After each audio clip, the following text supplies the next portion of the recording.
नमस्कार। हम मानव भूगोल का नेक्स्ट टॉपिक लेकर उपस्थित हुए हैं। टॉपिक का नाम है द्वितीयक क्षेत्र की क्रियाएं।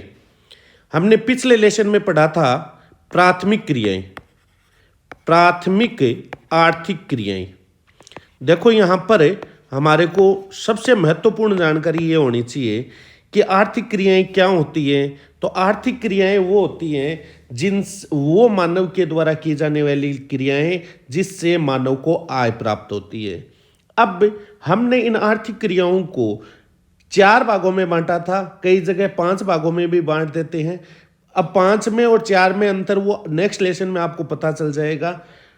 प्राथमिक जो क्रियाएं हैं उनमें सबसे महत्वपूर्ण बात होती है कि प्राकृतिक पर्यावरण से जुड़ी हुई क्रियाएं क्या कहलाती हैं, प्राथमिक क्रियाएं कहलाती हैं, यानी सीधा प्रकृति से संबंध होता है, जिसमें महत्वपूर्ण बात होती है खनन, कृषि, पशुपालन, आखेट करना, भोजन संग्रहण। ये सब चीजें क्या होती हैं, प्राथमिक क्रियाएं होती हैं।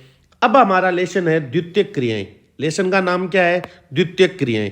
अब देखो यहाँ पर सबसे महत्वपूर्ण बात है कि ये जो द्वितीयक क्रियाएं हैं वो ये होती है कि जो प्राथमिक क्रियाओं से यानी प्राथमिक क्षेत्र से जो प्राप्त वस्तुएं होती है उनको परिवर्तित करके उपयोगी बनाना, यानी ये उद्योग से संबंधित होती है।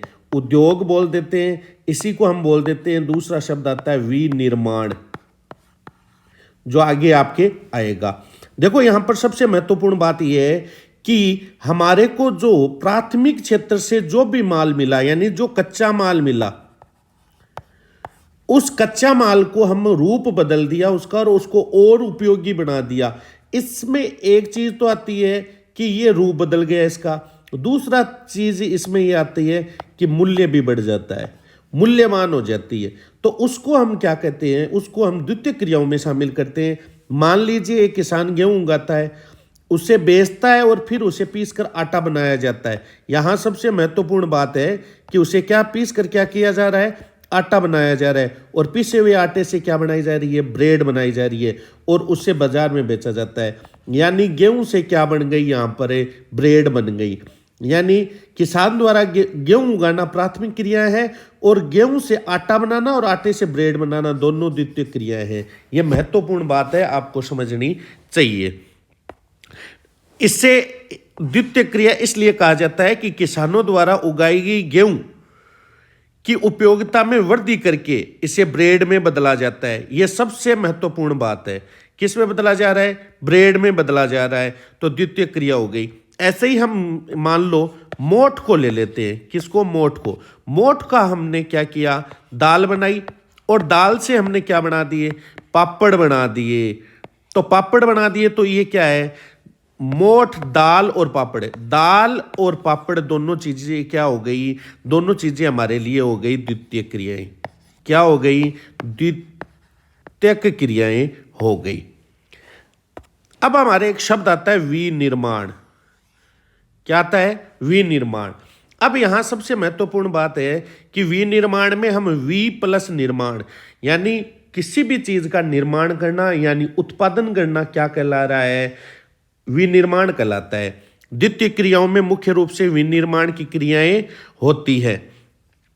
अब देखो विनिर्माण का अर्थ होता है कच्चे माल को परिवर्तित करके उपयोगी बनाना। यह सबसे महत्वपूर्ण बात है। कच्चे माल को परिवर्तित करके उपयोगी बनाना क्या है, विनिर्माण है। क्या है, विनिर्माण है। यह सबसे महत्वपूर्ण बात है। आसान शब्दों में समझे तो उत्पादन करना क्या कहलाता है, विनिर्माण कहलाता है। विनिर्माण का अर्थ क्या है, कच्चे माल को परिवर्तित करके उपयोगी बनाना, या सीधे शब्दों में क्या है, उत्पादन करना। उत्पादन यही हो गया। यदि पापड़ का उत्पादन कर रहे हैं तो क्या है, रूप बदला या नहीं बदला, बदला। तो यही चीज यहां पर ध्यान रखना है। इस उत्पादन की क्रिया से वस्तु की क्या हो जाती है, कीमत बढ़ जाती है। क्या बढ़ जाती है, कीमत बढ़ जाती है। और वस्तु के उपयोग में क्या हो जाती है, वृद्धि हो जाती है। सबसे महत्वपूर्ण बात यह है कि इस उत्पादन की प्रक्रिया द्वारा वस्तु की कीमत बढ़ जाती है और वस्तु के उपयोग में वृद्धि हो जाती है। कैसे हो जाती है, जैसे प्राथमिक क्रिया से लोहे के अत्यधिक उपयोग नहीं हो सकती, परंतु इसे इस्पात, सबसे महत्वपूर्ण बात यह ध्यान रखना, इस्पात में परिवर्तित करके इसे अनेक कार्यों में उपयोग किया जा सकता है। तो आपको यहाँ ध्यान रखना है कि विनिर्माण से संबंध जो होता है वो ये होता है कि किसी चीज़ का उत्पादन करना, और किसी चीज़ का उत्पादन करना या कच्चे माल को रूप परिवर्तित करके और उपयोगी बनाना क्या कहलाता है? विनिर्माण कहलाता है। इसे एक शब्द और उपयोग लिया जा सकता है, वो है उद्योग। उद्योग में क्या होता है? कच्चे माल को क्या है? रूप बदलना होगा, तो वो क्या कहलाएगा? उद्योग कहलाएगा। अब यहाँ पर आपको एक बात यहाँ गौर करने वाली बात यह है कि ये चैनल का नाम है आपका, तो आप लोग पहले भी ध्यान रखना, चैनल को सब्सक्राइब जरूर करें और ज़्यादा से ज़्यादा लोगों तक इसको शेयर करें। अब आता है उद्योगों का वर्गीकरण। उद्योग यानी विनिर्माण।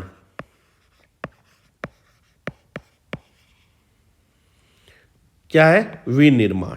विनिर्माण का मतलब यह है उद्योगों का आकार के आधार पर, वैसे मुख्य रूप से 5 आधारों पर इसको बांटा जा रहा है।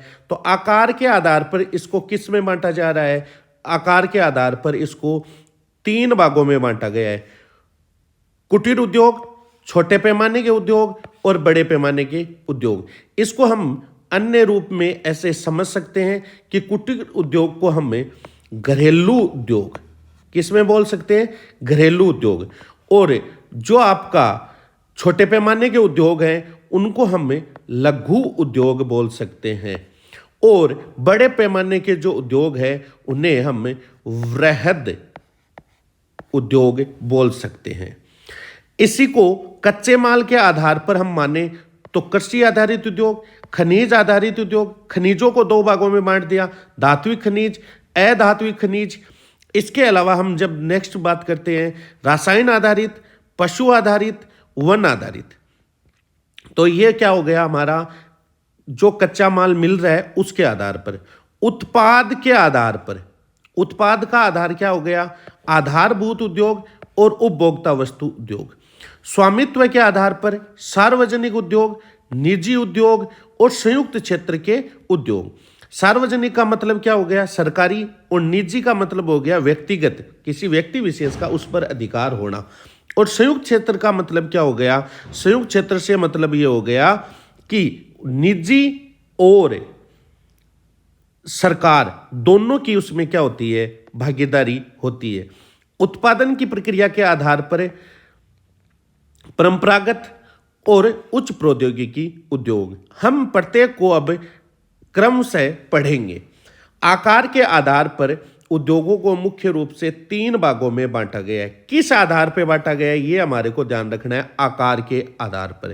कुटीर उद्योग, देखो यहां पर सबसे महत्वपूर्ण बात यह है कि कुटीर उद्योग के बारे में आपको ध्यान रखना है कि कुटीर उद्योग होता है वो घरेलू होता है, घर पर बना किया जाता है, घर के पारिवारिक सदस्य मिलकर, और बहुत छोटे स्तर पर इसका कार्य किया जाता है। इस उद्योग में इस उद्योग का संचालन किया जाता है और बहुत छोटे स्तर पर इसमें क्या है?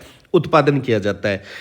इसमें जीविकोपार्जन यानी परिवार की जीविका चलाने का एक प्रयास होता है, और घर के सदस्य ही इसमें मिलकर इस उत्पादन को करते हैं, यानी इस उद्योग को चलाते हैं, और इसे क्या कहते हैं? कुटीर उद्योग करते हैं। यानी ऐसे छोटे छोटे उद्योग, इनका बहुत छोटे स्तर पर यानी घरेलू स्तर पर इसका संचालन किया जाता है। ये निर्माण की सबसे छोटी इकाई होती है। स्थानीय स्तर पर कच्चे माल का प्रयोग, स्थानीय स्तर पर कच्चे माल का प्रयोग किया जाता है, और स्थानीय बाजारों तक, यानी घर पर जो सामान तैयार किया गया वो घरेलू नजदीकी बाजारों पर ही क्या किया जाएगा? बेचा जाएगा। कम पूंजी की आवश्यकता होती है और परिवहन की भी कम आवश्यकता होती है। रोजमर्रा के जीवन की छोटी छोटी वस्तुओं का उत्पादन करना, जैसे बीड़ी बनाना, ऐसे ही तरह तरह के सिलाई के कार्य करना, और छोटे छोटे जो छबड़ी वगैरह इनका निर्माण करना, ये छोटे छोटे कार्य होते हैं। जैसे मिट्टी के बर्तन बनाना, चटाई आदि, ये छोटे स्तर के कार्य होते हैं जो क्या होते हैं? घरेलू स्तर पर तैयार किए जाते हैं, और घर के सदस्य ही इसमें लगे रहते हैं, बाहर से किसी मजदूर को नहीं बुलाया जाता। ये बहुत महत्वपूर्ण है, तो ये आपको ध्यान रखना है। कुटीर उद्योग का संबंध किससे है? जिसका संचालन घरेलू स्तर पर किया जाता है, और घर के सदस्य जैसे मिट्टी के बर्तन बनाना, बीड़ी बनाना, कटोरी वगैरह बनाना, छबड़ियाँ वगैरह बनाना, चटाई बनाना, ये कार्य इसमें किया जाता है। और इससे घरेलू जो जीवन है वो चलाया जाता है। अब आता है छोटे पैमाने के उद्योग। देखो दोस्तों, मैंने पहले बताया कि इसमें क्या होता है, जो कुटीर उद्योग होते हैं उसमें तो घर पर किया जाता है, और इसमें क्या होता है कि घर से अलग क्या किया जाता है, एक अलग कारखाना स्थापित किया जाता है जिसमें मशीन भी होती हैं। पहली बात तो ये ध्यान रखना है, क्या होती है, मशीनें भी होती हैं। और मशीन है उसमें घरेलू सदस्यों के अलावा कुछ मजदूरों को भी शामिल किया जाता है। किसको? कुछ मजदूरों को। अब कुछ मजदूर कितने होंगे, तो 2, 4, 5, 7 इतने मजदूर हो सकते हैं। और ये जो उत्पादन होता है, इस उत्पादन से क्या किया जाता है कि स्थानीय बाजारों में इसको बेचा जाता है, और उत्पादन कुटीर उद्योग से कुछ ज्यादा किया जाता है। ये ध्यान रखना है। यानी इसमें कम पूंजी की आवश्यकता होती है, इसमें स्थानीय बाजार तक इसकी पहुंच होती है, कच्चे माल का इसमें उपयोग किया जाता है, कम श्रमिकों की आवश्यकता होती है, टेक्नोलॉजी का बहुत ज्यादा उपयोग नहीं किया जाता, निम्न शक्ति के साधन यानी घरेलू बिजली वगैरह है, इससे काम चल जाता है। छोटे मशीनों का क्या है, छोटी मशीनों से इसमें कार्य किया जाता है। उदाहरण, कुर्सी उद्योग, कपड़ा उद्योग, या आप इसको अन्य स्तर पर समझते हो तो फर्नीचर उद्योग, ये भी इसमें किया जाता है। तो इसमें ध्यान रखना, छोटे पैमाने के या लघु उद्योगों में घर से अन्यत्र एक कारखाना स्थापित किया जाता है, और उस कारखाने में मशीनें भी लगी होती है, और घरेलू सदस्यों के अलावा कुछ मजदूरों को भी शामिल किया जाता है, और उत्पादन कुटीर उद्योग से कुछ ज्यादा होता है, परंतु उनकी मांग है वो स्थानीय बाजारों तक ही होती है, इसको बहुत ज्यादा पूंजी की आवश्यकता नहीं होती। अब हम नेक्स्ट में हम बात करें तो बड़े पैमाने के या वृहद उद्योग।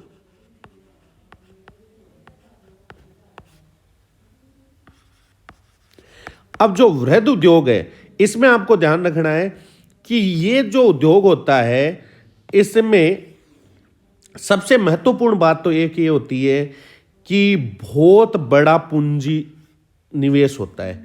यानी पूंजी की आवश्यकता इसमें बहुत ज्यादा होती है, और इसको बेचने के लिए बड़े बाजार की आवश्यकता होती है।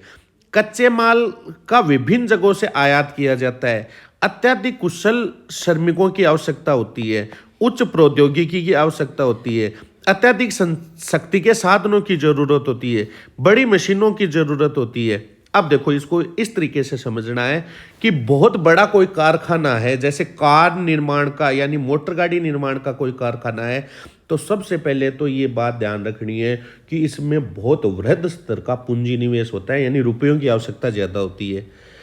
और अब पूंजी हो गई तो इसमें क्या है, बड़ी बड़ी मशीनों की जरूरत होती है, क्योंकि टेक्नोलॉजी होनी जरूरी होती है।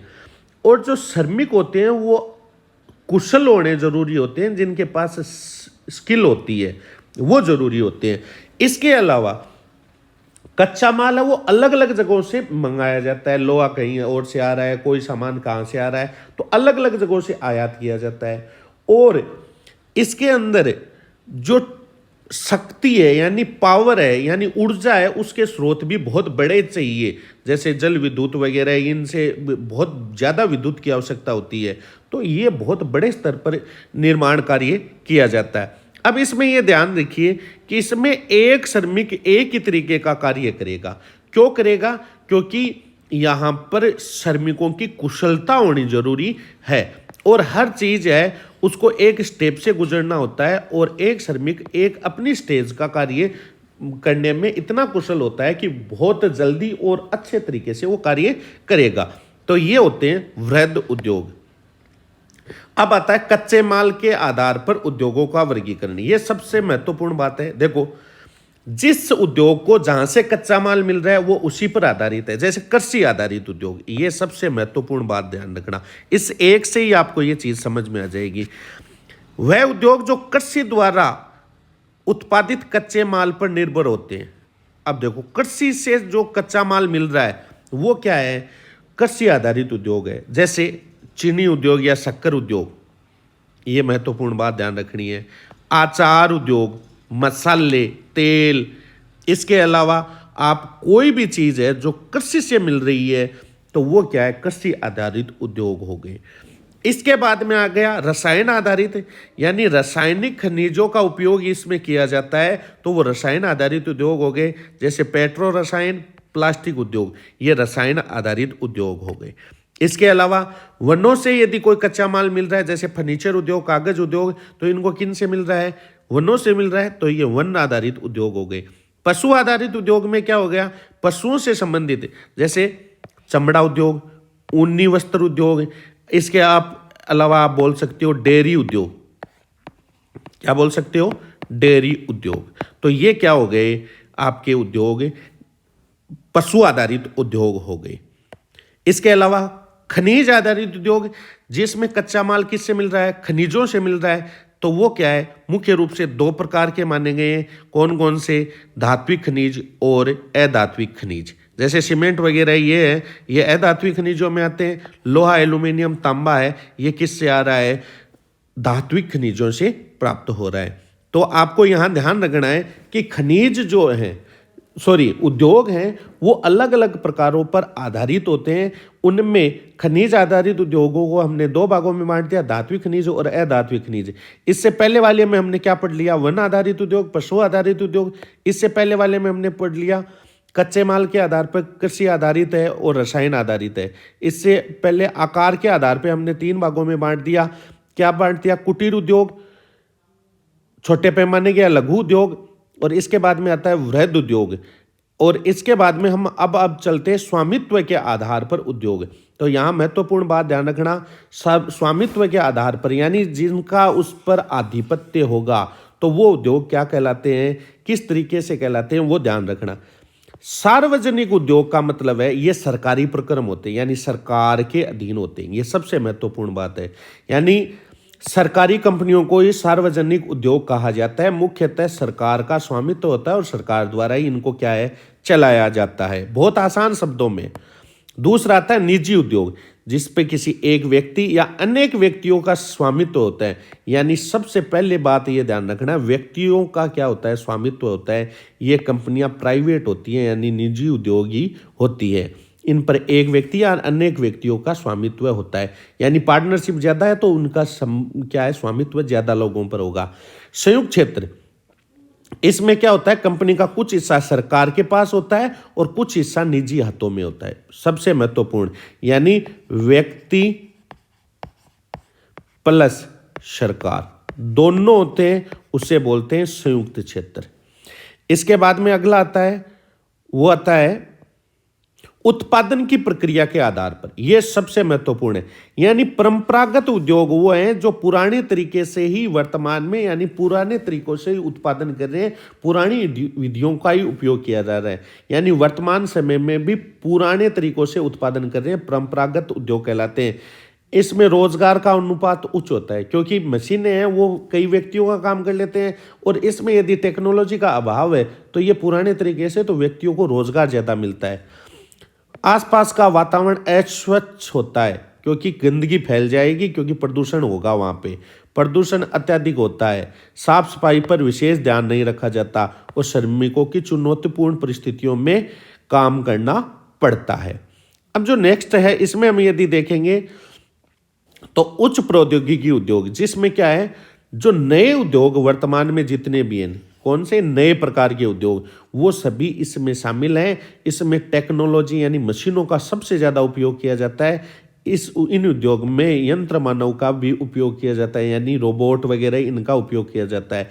ऑटोमेटिक होते हैं, यानी कार्य मशीनों में ऑटोमेटिक होते हैं, वो परिस्थितियों को देखकर अपने अनुसार कार्य करने लग जाती है, यानी स्वचालित होती है, ऑटोमेटिक मशीनें होती हैं। सफाई का विशेष ध्यान रखा जाता है, प्रदूषण नाक के बराबर होता है, और वस्तुओं का उत्पादन भी गहन शोध के बाद होता है। यह सबसे महत्वपूर्ण बात है, गहन शोध के बाद, क्योंकि मशीनें हैं वो क्या है, एक पारंगत होती है, उसमें मनुष्य स्वभाव का कोई फर्क नहीं पड़ता।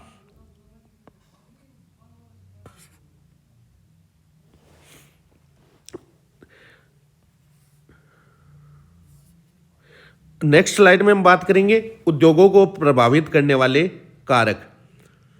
तो उद्योगों को प्रभावित करने वाले जो कारक हैं उनके बारे में जब हम पढ़ेंगे तो यहाँ ध्यान रखना है, सबसे पहले उद्योगों को प्रभावित करने वाला कारक है वो है पूंजी की उपलब्धता। रुपए की आवश्यकता होती है, पूंजी उद्योगों को प्रभावित करती है। बड़ा उद्योग क्या है, यदि आप अल्प विकसित क्षेत्र में यदि बड़ा उद्योग लगाते हो तो ये क्या है, बहुत मुश्किल होगा, यह कार्य विकसित क्षेत्रों में किया जाएगा। इसके अलावा आपको यह ध्यान रखना है, पूंजी यदि आपके पास आ गई तो इसको आप एक क्रम से याद कर सकते हो। सबसे पहले पूंजी की आवश्यकता है, पूंजी के बाद में आप कच्चे माल की उपलब्धता। कच्चे माल की उपलब्धता का मतलब है कि जिस उद्योग का आप स्थापना करने चाह रहे हो उसका आसानी से कच्चा माल उपलब्ध होना जरूरी है।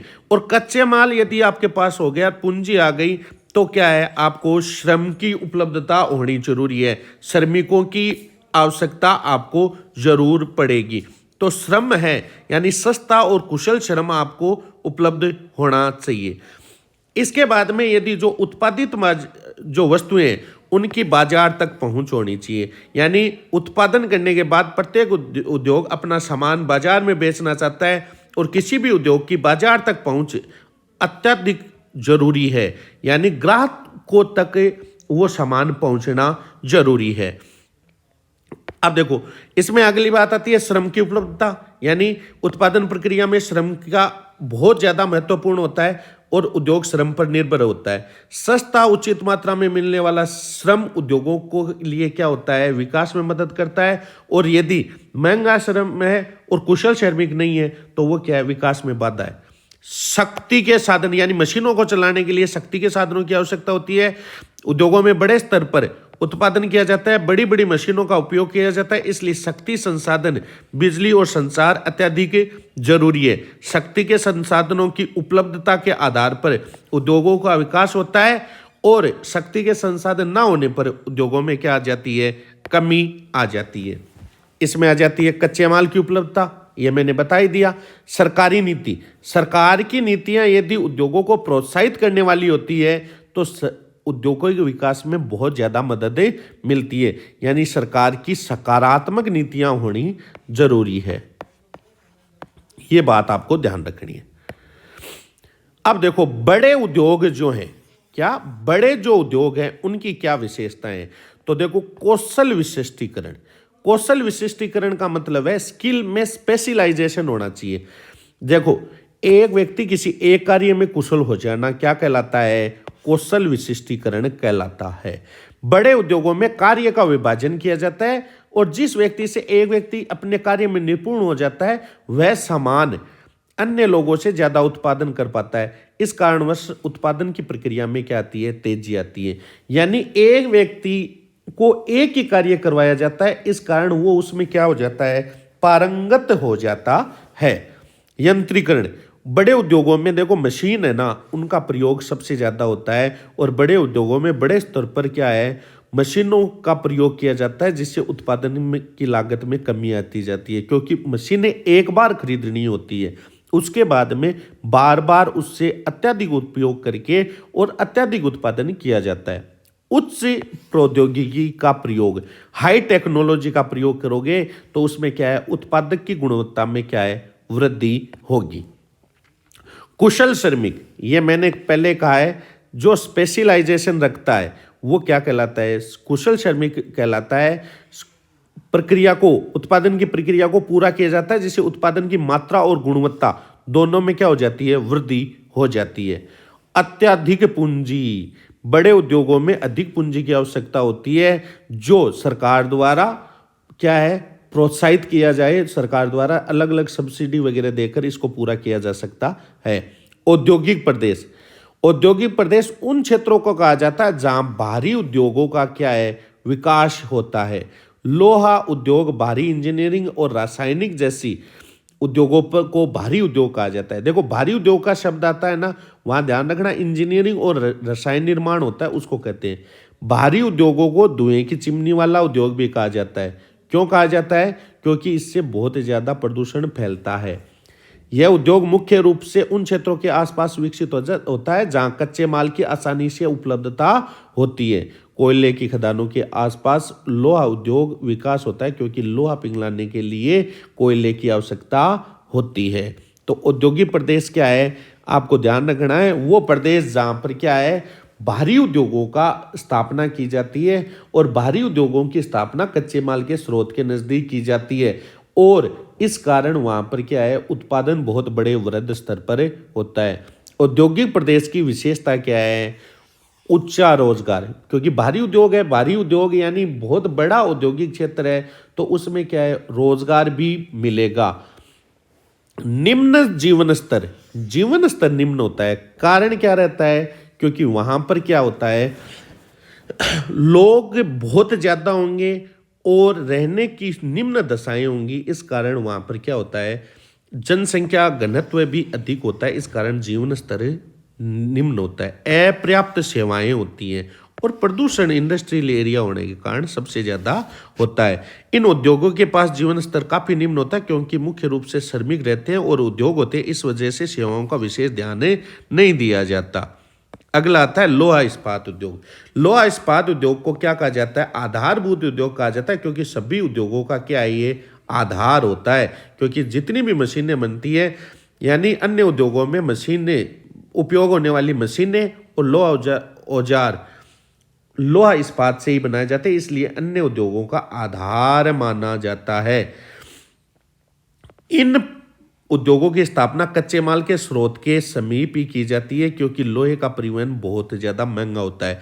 इस्पात कैसे बनता है, लोहा जो होता है, लोहा अयस्क, उसमें कार्बन और चूना पत्थर के साथ पिघलाया जाता है, और पिघले हुए लोहे को कच्चा लोहा कहा जाता है। फिर इसमें क्या मिलाया जाता है, मैग्नीज बनाकर इसको इस्पात बनाया जाता है।